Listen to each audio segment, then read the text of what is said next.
Hey, today I'm talking about 3 Antonio Banderas Spanish language films.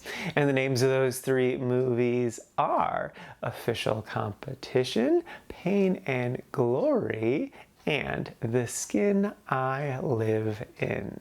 First up is Official Competition. This is a 2022 film, and I loved everything about this movie. It was just incredible. It stars Antonio Banderas, Oscar Martinez, and Penelope Cruz. And the basic premise is, it's basically just those 3 actors. The 2 men are playing actors, and then Penelope is the director of this independent film, and they've come together to rehearse the movie that they're going to shoot together. And oh my god, it's just so funny. I could not stop laughing. Like, it's so brilliantly written and directed and acted and just like everything. It all comes together so perfectly. And then on top of that, it really captures the absurdity of acting, but also the beauty of it. Like, for instance, Antonio Banderas' character is this like big shot Hollywood type. He just loves sleeping with a different woman every day. And then his approach to acting is, we're reading words off of a piece of paper. There's no need to put any thought or effort into this. But then Oscar's approach to it is the polar opposite. When he first comes to the table read, he's all about, I've created this whole history for this character. This was like his childhood trauma. This is the reason why he doesn't want to do this thing. This is kind of the reason for this animosity. And he just has all this deep emotional depth. But like, he's also incredibly pretentious. Like, he is a professor, and he is like the textbook definition of a snobby professor. And so like, a lot of the film is those 2 butting heads, but then also realizing kind of the middle ground of enjoying the glamour or the funness of acting and celebrity for Oscar. And then for Antonio is noticing the emotion and letting himself be more emotional and getting more into the art of acting. The standout for me, without a doubt, is Penelope Cruz. Like, I definitely would have loved this movie had someone else been cast in that role, but because of Penelope Cruz and just what she did, without a doubt pushed this movie even further up. Like, to start with the obvious, she's so gorgeous in this movie. Like, every time she was on screen, I just fell more and more in love with her. It was wild. I don't know how she did it, but she has fully captured my heart. But her performance is just so great. Like, the character was definitely masterfully written, but her performance without a doubt elevates it. Her character is this artsy-fartsy independent director who is just trying to like push boundaries and whatnot, and then like will go to extreme lengths to get emotional reactions out of her actors. And the things she does are just so fun and interesting, and I love just thinking back on all the things she did. The movie is just like a perfect satire. It definitely speaks to film lovers, but then also actors, or just if you know an actor in real life, not even like a big shot actor, just like if you know a small town local actor, you will see them represented in this film. You'll see traits of them in the characters. But like, anyone could enjoy this movie, though I do think it speaks most loudly to film lovers and actors and friends of those people.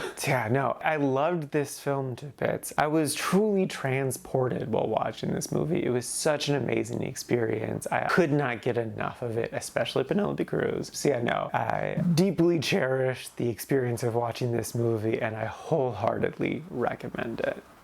Next up is Pain and Glory. This is a 2019 film that I had seen before, and I remember liking it. I remember enjoying it, but I was definitely thrown off by a certain aspect of the film, which definitely hindered my experience. But upon rewatching it, since I knew that was coming, I was able to really just get sucked into the film and enjoy it for what it is. So the basic premise is Antonio Banderas plays this director who hasn't directed unexpected in a while because he has all sorts of bodily pains. So it's a big struggle for him to do kind of anything, but like he really pains for wanting to be able to be creative again. So it's mostly that journey. There's also a lot of flashbacks to his childhood. The aspect of the film that threw me off was his very sudden and casual starting use of heroin. He goes to visit an old actor friend. The old actor friend just like whips out some heroin. He's like, hey, I'm about to chase the dragon. You can leave if you want. And then Antonio's like, actually, can I have some? And I'm like, that's, that was extreme. That was a lot. But it does make sense within the universe because he has had lots of friends throughout his life do heroin. Like this actor was doing heroin back in the day when they were closer friends, and there was other uses of it as well. So like, even though it did feel very sudden and unexpected, it does make sense in context, especially because so much of the film is about pain management and how to overcome pain in order to fulfill your creative desires, which is something that I deeply related to, kind of ironically almost, because just to get a little personal for a second, the day after I watched this film, I fell into a very deep depression, and for the first time since starting my silly hobby of watching a new movie every day, I stopped watching movies. I meant to film this weeks ago, and I just kind of put all of my creative stuff went into the trash bin because I had so much pain within me. So like, upon reflection, I can incredibly relate to Antonio's struggles with pain. I did not turn to heroin, so like I don't relate it to it in that way, but like I get it. And it's a movie about the love of cinema and the love of storytelling, and I of course relate hard to those as well. Penelope Cruz is also in this one. She's in the flashback sequences, and it's Penelope Cruz, so like every time she's on screen, it's a delight. I did really love the flashback stuff this time around. I feel like the first time I watched the movie, I was a little bit more mixed on the two different stories, but this time around, I feel like I understood it and was able to process it better and just kind of clicked for me more. So yeah, no, I thoroughly enjoyed this film and would totally recommend it. Like I said, my only hang up on it is something I already told you about, so you're already in a better boat than I was the first time I watched the film. So yeah, no, it's a really good movie that I would totally recommend.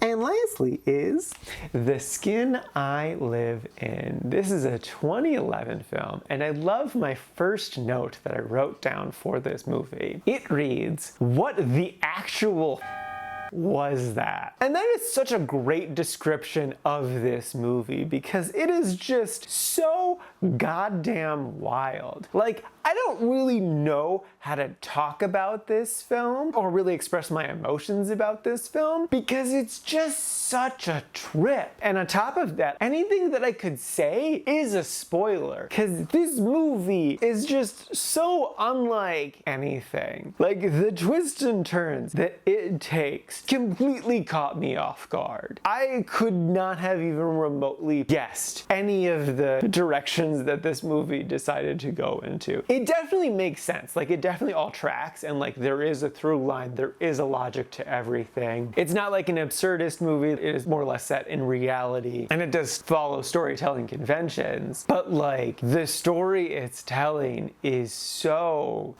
bonkers. Kudos to anyone who figured out where it's going, because like, oh my god. But like, it is definitely without a doubt a well-made film that I really enjoyed and would totally recommend. I don't necessarily think it's a movie for everyone, but I can't like caveat who I wouldn't recommend it to without getting into spoilers. So I would say if you want a movie that's just a wild trip, go for it. And I think if you're the type of person who's up for that, you will enjoy this movie. So yeah, no, this is a freaking crazy movie that I definitely enjoyed and would totally recommend.